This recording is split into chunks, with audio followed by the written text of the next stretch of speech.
Greetings folks, this is the Car Doctor. Hey, today I'm coming to you with a tip about doing performance brake rotors and pads, front and rear, on a GMC Yukon XL Denali. This one is a four-wheel drive version. It's the 1500 platform.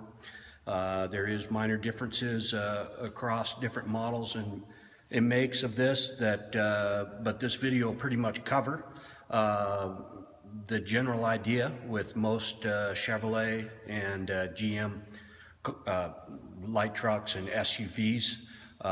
There is minor differences depending on whether or not you have hydro boost brakes or vacuum assisted brake booster. There'll be a pad material or a brake pad part number difference. It also may vary if you have dual piston or single piston rear calipers, but regardless, we're just going to go over a quick overview of this procedure and what you'll run into. Hey, first off, a little disclaimer. If you are going to try to learn to do this and you have no experience whatsoever other than watching the Car Doctor channel, you'll probably blow up and die, and that's not my fault. But if you want some entertainment and maybe learn a few things, then you're more than welcome to watch this video.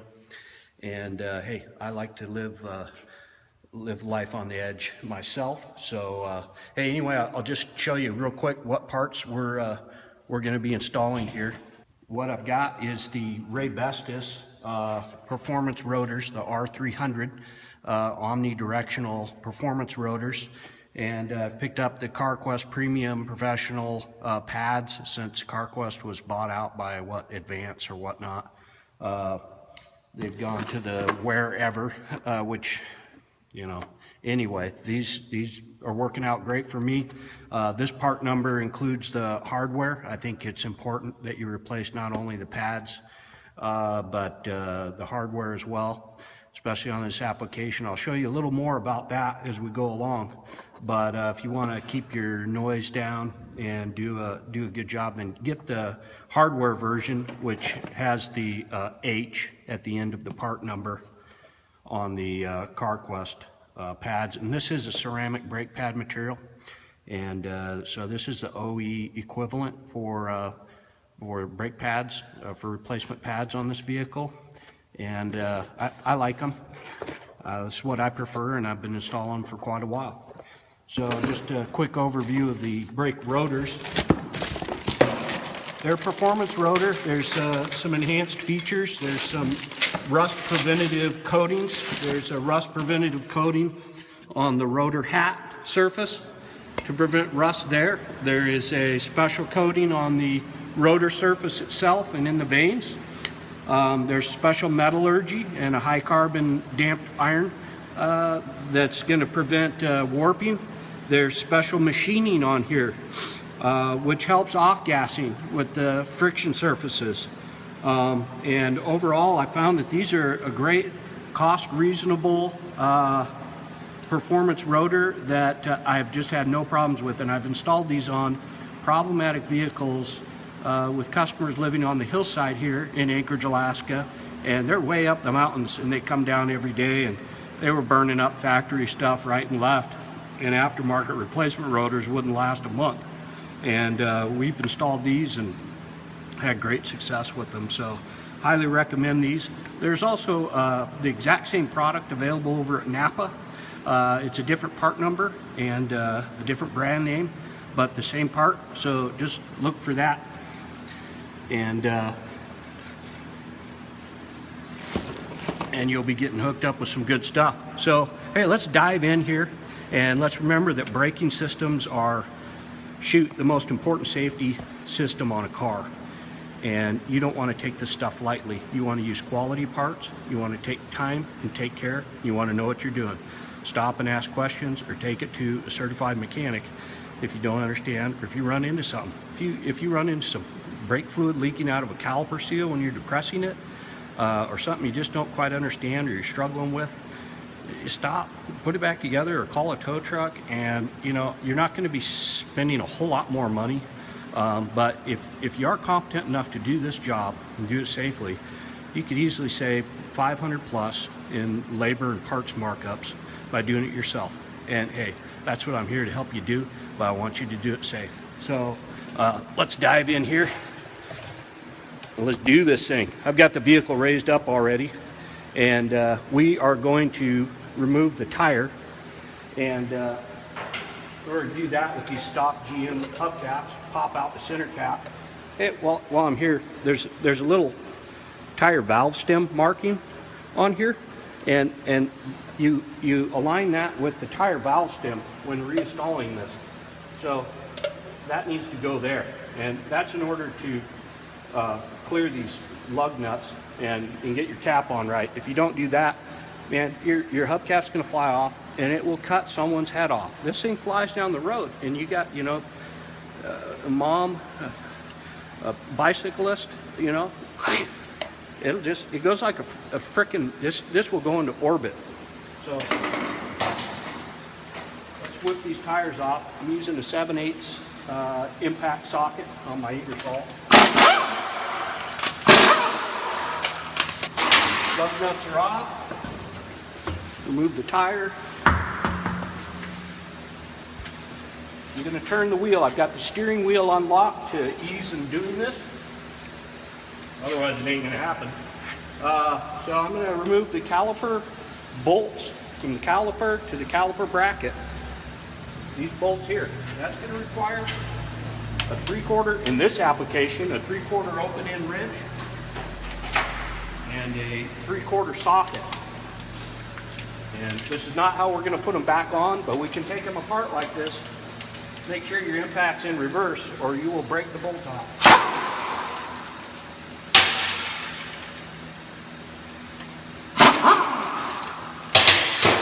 Remove the 2 caliper bolts. I'm using a screwdriver, sticking it in the rotor vanes and compressing the caliper slightly. The piston's back in. It is a dual piston front caliper, so that I can pull it off of there. Here's a quick tip. Don't leave your rotor, your caliper hanging. You will rip the freaking brake line in half, and your brake fluid will spray everywhere, or you'll damage it. And you'll find out later when your wife goes to the store and won't come back with your 6-pack because she's dead. Okay, so make sure you've got this secured up here. You can wire it up, whatever. This has a great spot to sit, so I'm just going to set it here and not knock it off. So if it falls down, it's bad. Now we're going to remove the caliper mounting bracket from the 2 bolts that attach it to the knuckle, and those are 18mm in this case.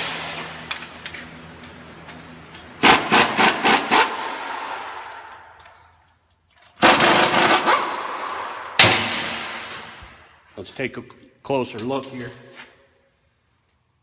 There's the 2 caliper bolts. You remove those, you can remove the caliper mounting bracket.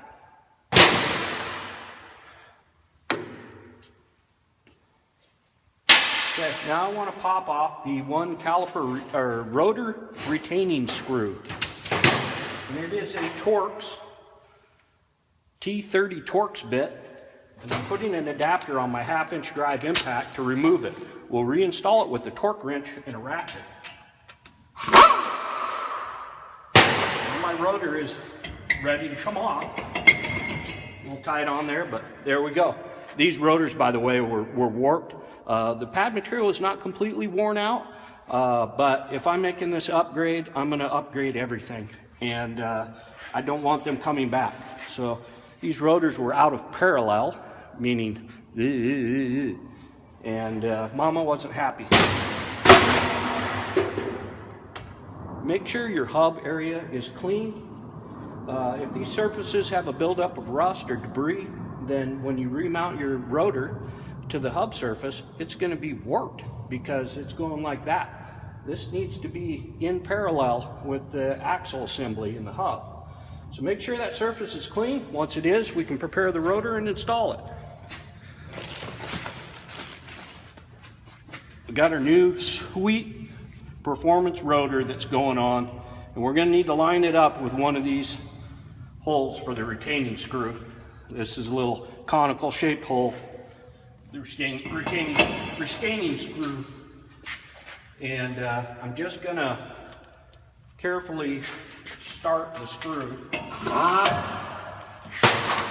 and then I'm going to torque it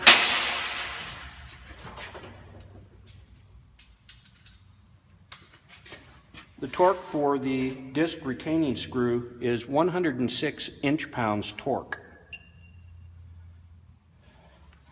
I have an inch-pound torque meter, and that's not very much torque. I'm going to put on there, and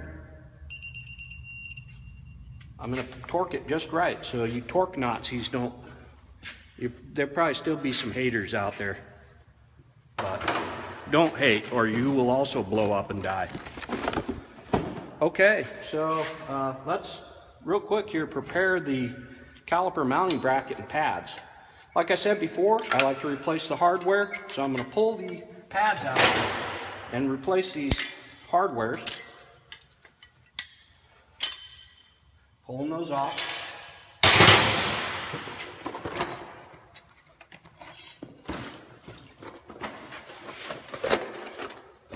There's the new pads and hardware. Something else.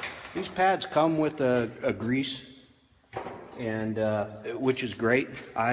There's a product that I like, and I keep around for my brake jobs. It's a Permatex product, ceramic brake lube, and it's just cool. It's purple, and it looks cooler. So what we're going to do is lube the caliper mounting bracket bolts, and we do that by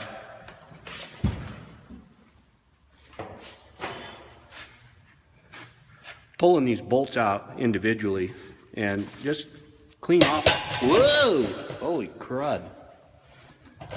We don't do it like that.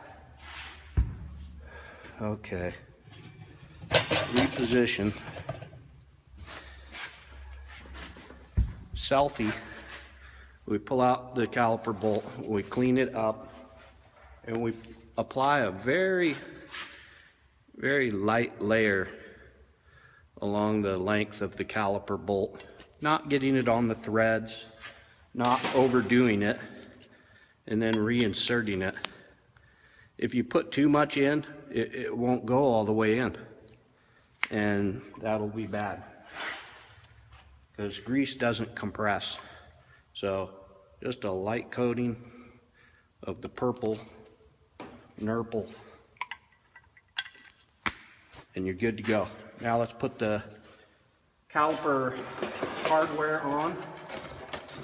So one little tip, sometimes these little suckers get bent in the packaging, and then when you're installing it, one side will be in contact with the brake rotor in there, and it'll go, and you just want to keep an eye out for that and make sure they're not bent, and pop them in.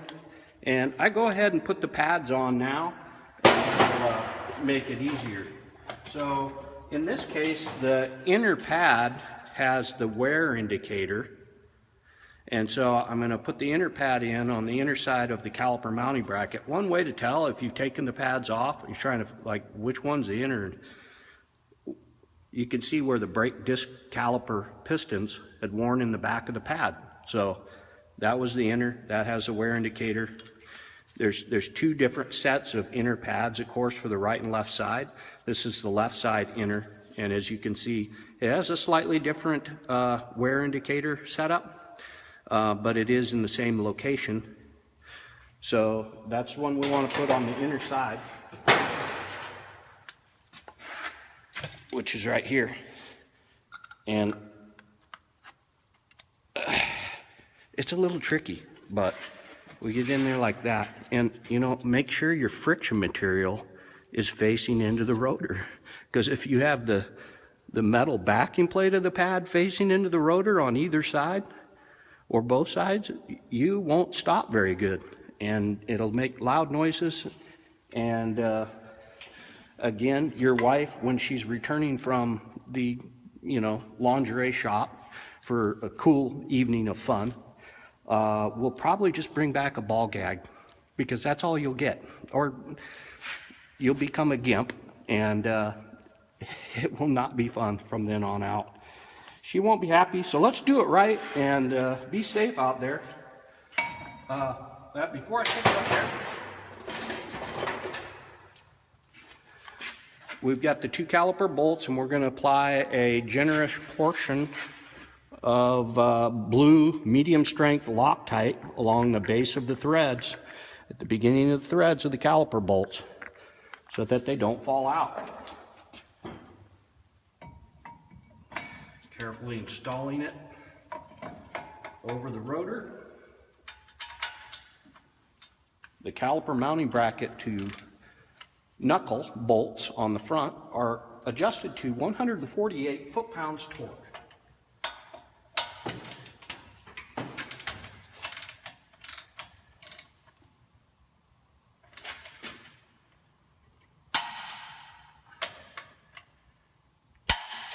Okay. Now we need to compress the caliper pistons in order to facilitate installation of the caliper.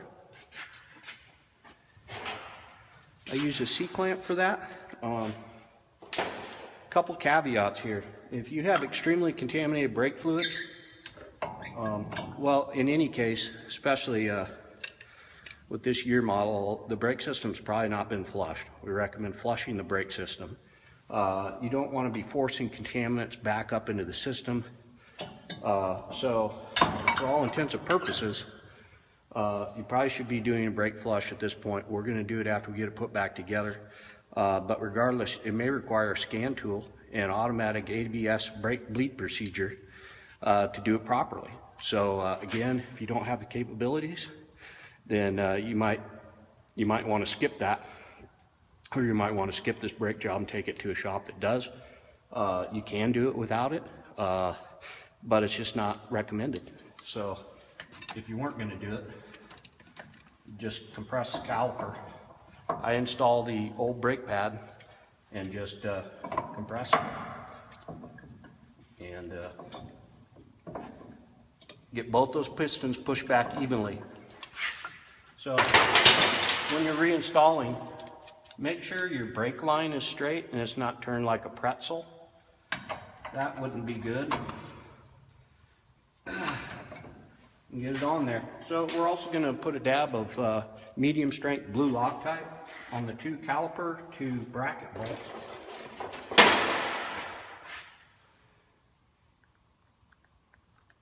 Just a dab will do you.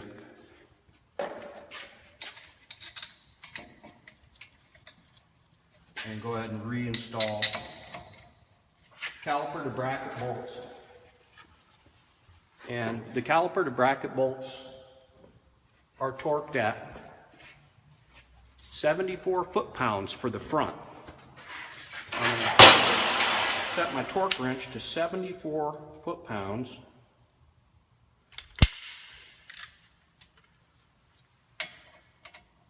I'm using a 3/4 socket. Finger tighten these a little bit. And also the inner caliper bracket slide portion of the bolts are going to need to be held so they don't spin around and around in order for you to torque this. And that there's a 3/4 inch open end wrench that we used when we disassembled it. We got that top one.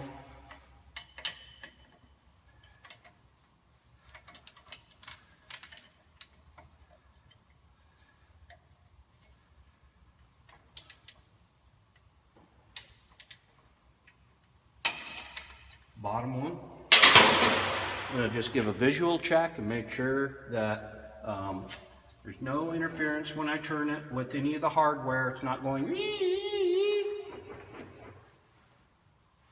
All my bolts are fixed and torqued. My brake line is good. Check your brake lines for any cracks or any types of leakage. Check that your ABS speed sensor wiring is good. So all that looks okay.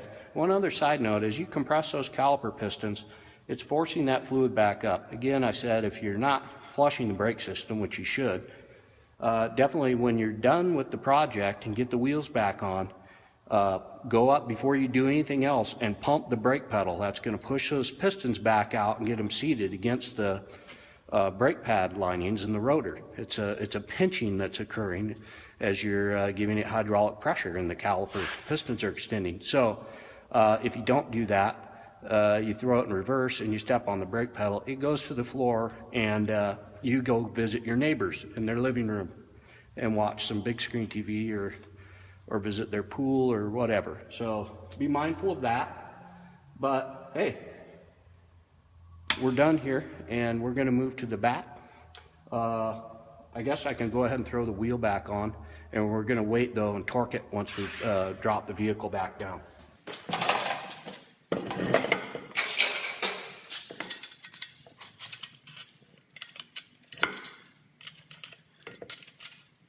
I'm just going to lightly torque it with the impact in a star pattern, and then come back after I lower it and retorque the wheels. This torque on this model is 140 foot-pounds torque, front and rear, for the wheels.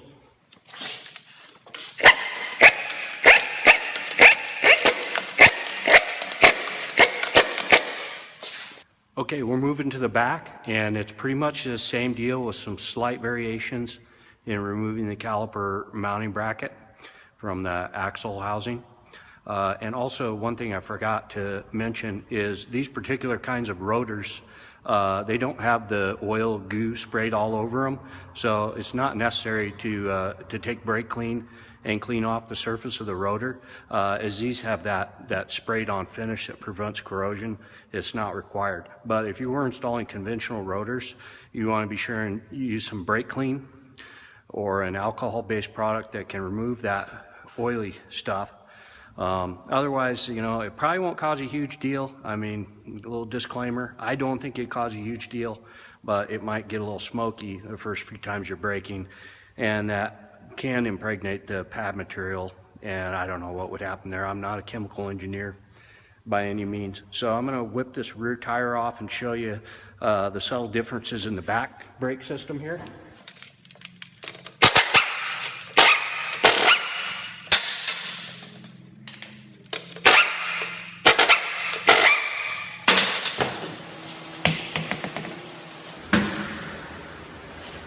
Brake caliper mounted on the front side over here. The caliper bolts are a different size. These are a 13 millimeter on the back side. And I'm going to use a 3/8 drive air ratchet for removal. And I'm also going to need to use a 13/16 combination wrench to secure the inner side of the caliper slide bolt. Keep it from rotating while I'm removing these bolts. They do have Loctite on them, so they don't just come right out.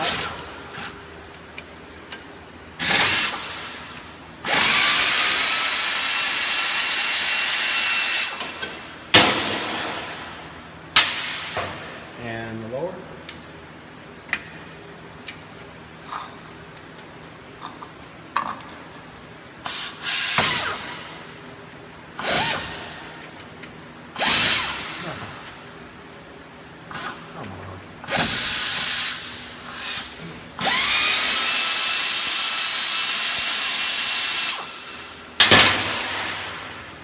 Once you move those, you can work the caliper off. If you can't, you might need a little screwdriver action.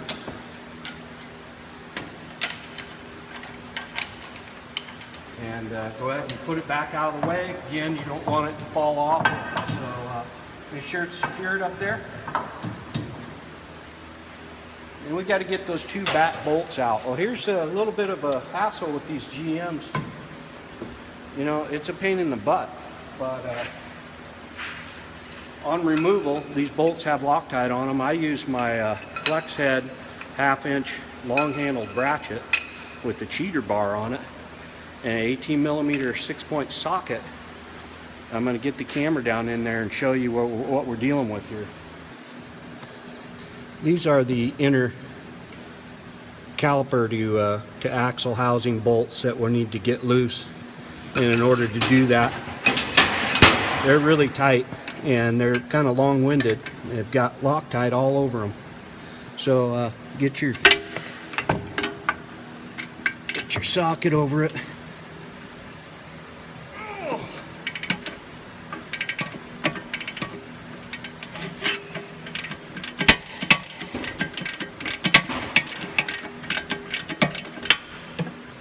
And the top bolt.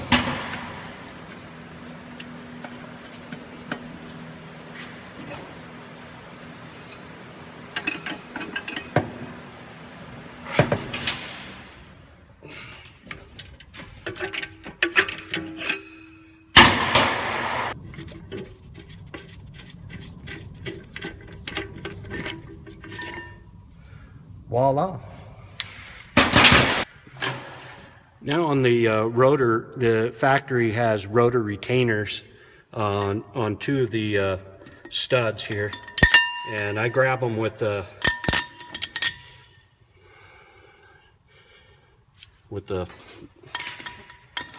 just with side cutters and pry them off of there. You need to discard those before you can yank this rotor off. Looks like I'm going to have to pound on this thing just a little bit. This snap-on hammer is really sweet. They're the snap-on dead blow hammers that are filled with lead shot, and these things are the bomb. I go through them, I break them, but they're free warranty. But I probably go through one a year. But I'm just going to whack this rotor right on the face of the hat to pop it off of the axle. Don't hit your studs.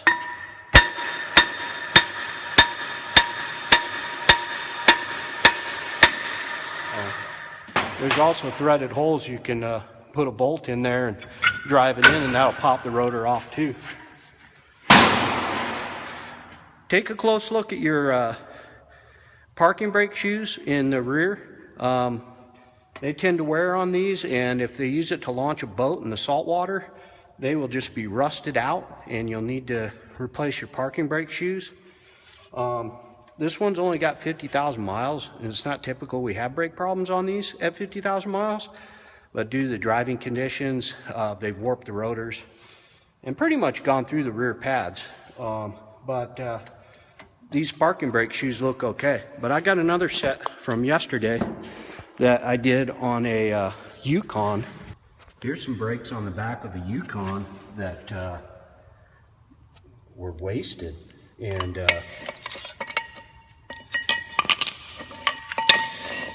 well, here's the really bad side. We were metal to metal on the pads, but also we were metal to metal on the parking brake shoes,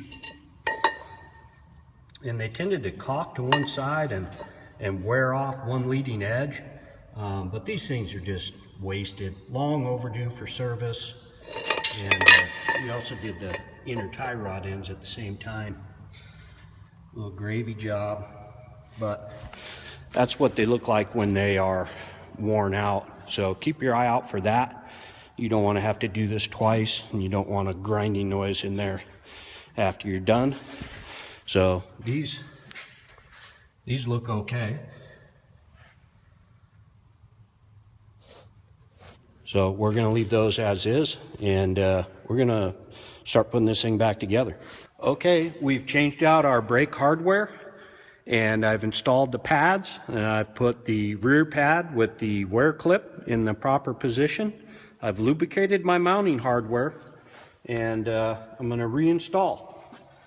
So we mount the caliper bracket back on the vehicle, and I have Loctited my mounting bolts to the axle housing, and we'll put the two mounting bolts in.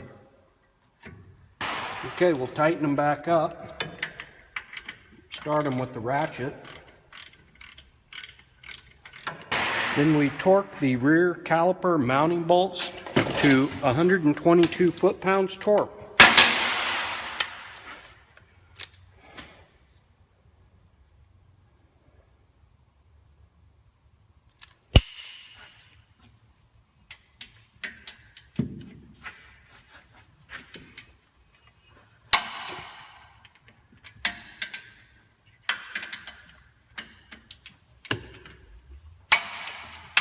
Okay, now let's compress our caliper piston.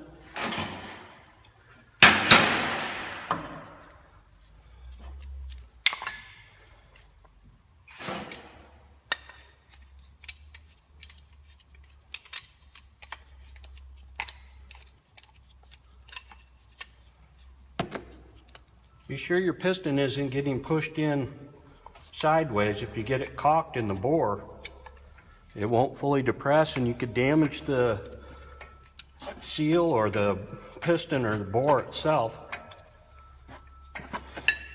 Get it fully seated. Remove your C-clamp. Reinstall the caliper, making sure that the hose is not pretzeled, not twisted.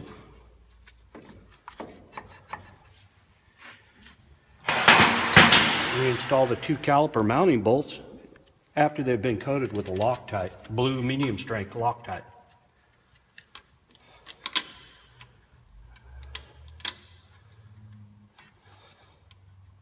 I'll start these bolts with a, well, I hand started them, and I'll use the air ratchet to get them snugged up.